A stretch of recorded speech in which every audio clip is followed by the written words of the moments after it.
Jiří Procházka, a man who thrives on chaos. We saw that at UFC 320 back in October. Jiří's opponent, Khalil Rountree, appeared to be on his way to a victory, only to have Jiří lean on his samurai code to turn the tables, finish Rountree via a third-round knockout. Now Procházka turns his attention to light heavyweight division riser Carlos Ulberg at UFC 327 this Saturday with that vacant division title on the line. For more on Jiří Procházka, we welcome in our combat sports insider, Brian Campbell.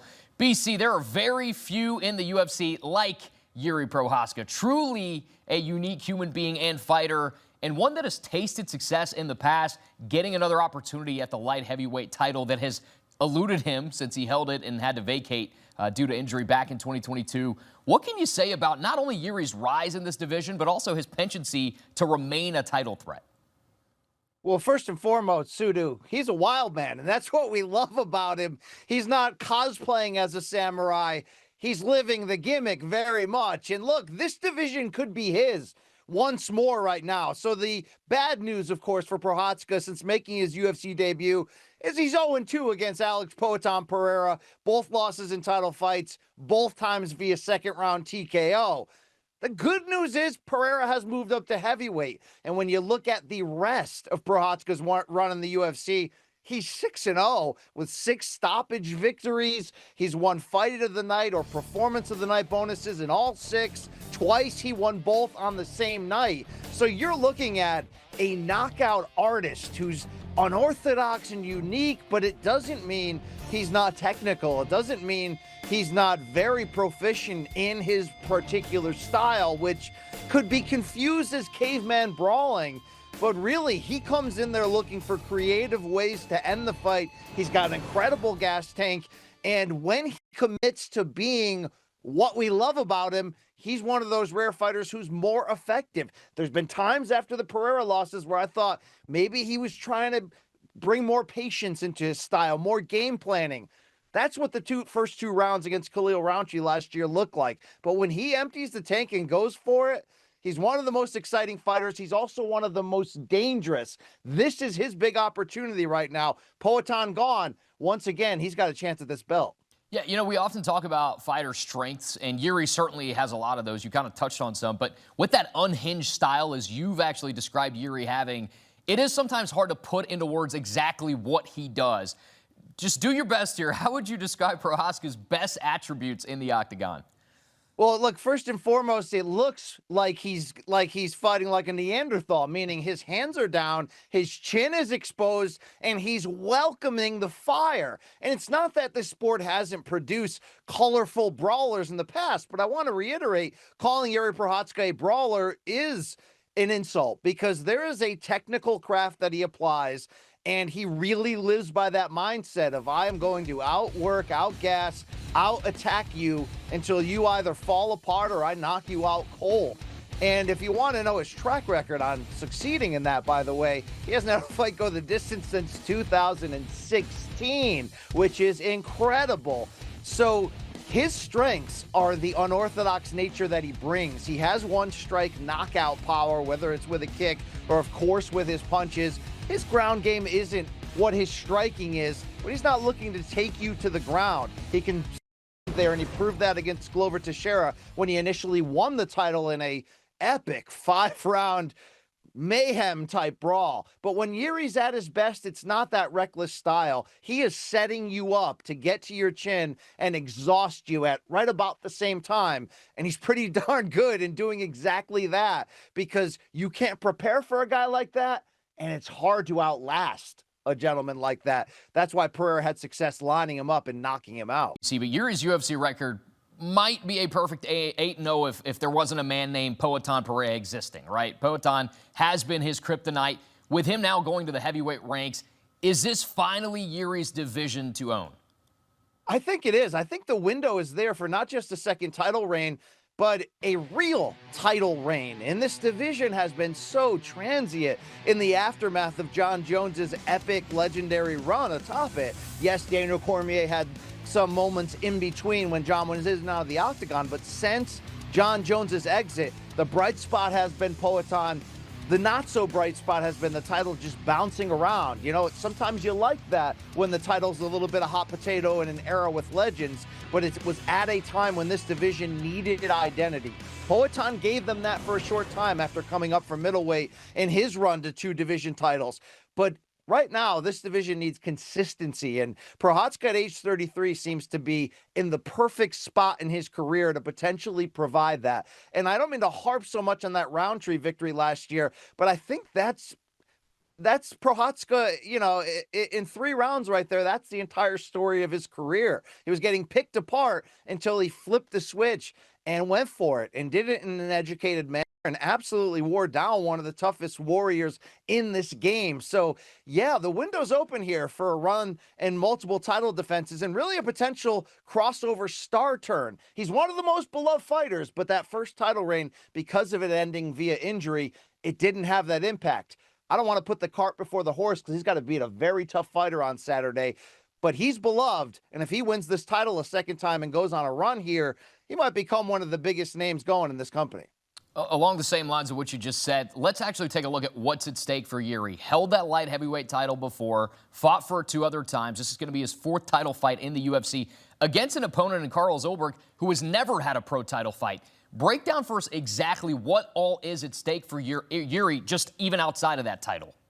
Yeah, I mean, look, you know, the cosmetic side of it is a 2-time champion. That speaks to something about you, that you've been through the fire, that you may have taken an L before, but you've put it back together and got here. No one's going to hold the 2 Pereira losses against him. He was game. He came after it. One, of course, was a short notice turnaround there. But what's at stake here, I think, is legitimacy for him.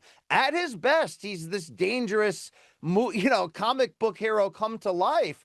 But the idea of him putting together a reign and making a dent in that pound-for-pound list, he showed us a brief flash of that when he was atop this division. This second chance would certainly allow him in so many ways to legitimize himself. You're not going to go through Pereira to do that, but you don't need to. There's a lot of retreads, former champions in this division. This could be a great moment for Procházka financially, critically, and also, like I mentioned, in terms of being one of the biggest names, because when you fight with that style and when you live the samurai gimmick, okay, it's hard not to follow. I mean, this guy's like Liver King turned to life. I mean, it's insane. Maybe minus the PEDs, but we don't need to talk about that. No doubt. Unorthodox, unpredictable, the master of chaos. Can't wait to see Jiří Procházka this Saturday. Thanks for the time, BC. UFC 327, Procházka versus Ulberg, coming your way this Saturday from Miami on Paramount+. The light heavyweight title on the line in the main event. The co-main event featuring Azamat Murzakanov, who puts his perfect 16-0 record on the line against former middleweight title challenger Paulo Costa. You can catch all the action at 9 p.m. Eastern, only on Paramount+. Carlos Ulberg back in the octagon this Saturday at UFC 327 in Miami, facing Jiří Procházka for the vacant UFC lightweight heavyweight title. The last time we saw Black Jag in action, September 2025, when he made quick work of Dominic Reyes, improving to 14-1 with a first-round knockout. For more on Ulberg, we welcome in our combat sports insider, Brian Campbell. BC, Carlos Ulberg has been on a tear since losing in his UFC debut back in 2021. 9-0 since then, the longest win streak in the light heavyweight ranks, including that vicious 1-2 punch knockout win over Reyes last September. Ulberg currently ranked 3rd in the division rankings. Just how impressed have you been with his rise in that division? Overly impressed. And the reason is because it took him a long time in that win streak to truly win everyone over. I mean, yeah, he was knocked out in his UFC debut and kind of gassed out on the route to doing that. But that was only his 5th pro fight. So what he's done in a short time to build this 13-1 record is it's short in the standpoint of years, but it has felt long because each of these tests he's had to prove to us that he is legit.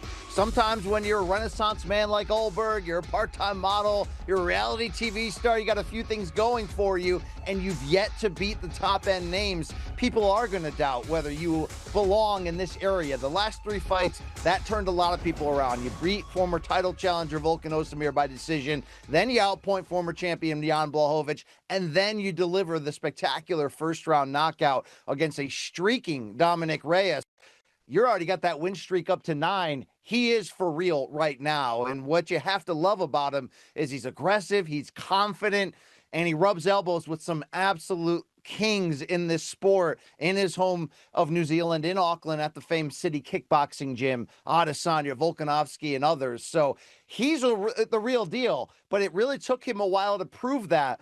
But when you finally step up and take down those decorated names in the top 10, there's no more doubting.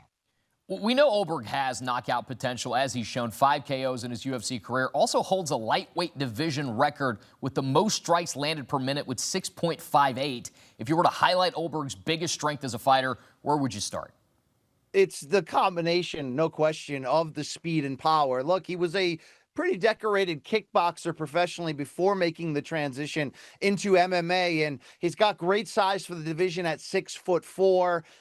What you see from him offensively is he can get to your chin quickly, as Reyes found out, and he can get you out of there. Now, the bigger question for his game was, can he do that over the distance in key fights? He hasn't had to go that 5-round distance yet, although those 2 3-round decision wins I mentioned against Ozdemir and Blachowicz showed that he can stick to the game plan, showed that he has the well-rounded game necessary to win at this level. But what does he do great? He's a legitimate knockout artist because of the fact that he's got quick hands, he can hit you with power, he's got experience in kickboxing, and he's got a lot of confidence going his way. Now, look, everybody's confident at the highest level, and sometimes confidence can border on arrogance, but Ulberg seems to just be humble on the foundation, but outwardly he absolutely believes in what he brings to the table, and that's definitely a big part of his success.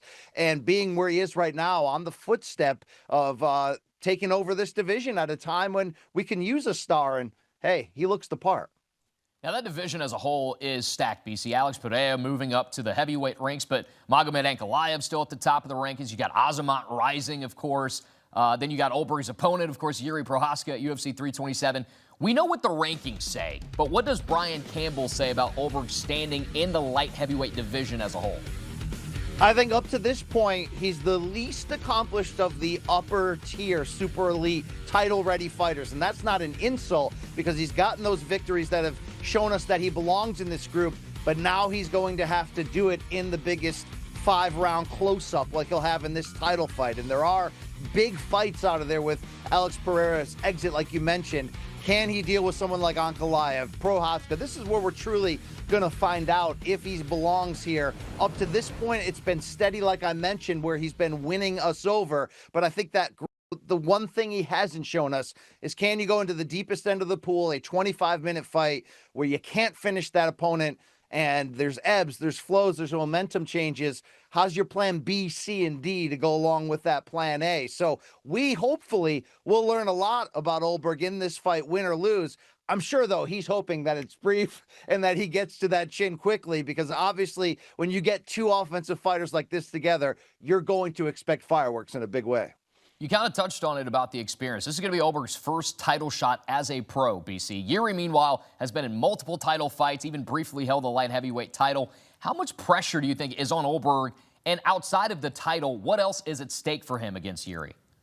Yeah, I think there's a fair amount of pressure on him. For a fighter that doesn't have the same level of experience as the big names he's about to get into the cage with, as you mentioned, he's also 35 years old, so it's been a slow build. He was a semi-pro rugby league player for a bit. Then the change into MMA, he had into kickboxing. He had a pro boxing match. He was a reality TV star. Hey, he twice turned down a spot on the Australian version of The Bachelor. Do with what you want with that information there. But the point is here that this guy, it's taken him a bit to truly prove it to us. Now the pressure's on, as I mentioned, at the 5-round level for the title. No turning back. This isn't an aging former name who's on the downslide. This is one of the most dangerous fighters on the planet he'll be facing here in Procházka. So what's at stake? The championship, critically announcing and cementing who you are, no question.